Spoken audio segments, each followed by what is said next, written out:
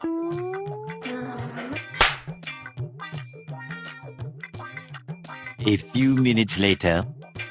అయ్యో సారీ నన్ను కుట్టినందుకు. ఇక ఈ డబ్బులు తీసుకొని పోయి కూరగాయలు తీసుకురాపో. సరే కానీ నీతో ఒక పని ఉంది నాకు. ఏంటది? ఈ పేపర్ని ముడుచు. ముడుచునా? సరే ఇప్పుడు దాన్ని మళ్ళీ ఇంతకుముందు దానిలోకి చెయ్యి. అయిందా? అవ్వలేదు. సేమ్ సేమ్ కొన్ని బంధాలు బ్రేక్ అయితే ఇంతకు ముందులాగా అవ్వమ్మా, అది తెలుసుకుంది. సర్లే ఆ రిమోట్ అందుకో. పని చేసిందా? లేదు కదా, మనం డైలీ చేసేలాగా చెయ్యి. సరే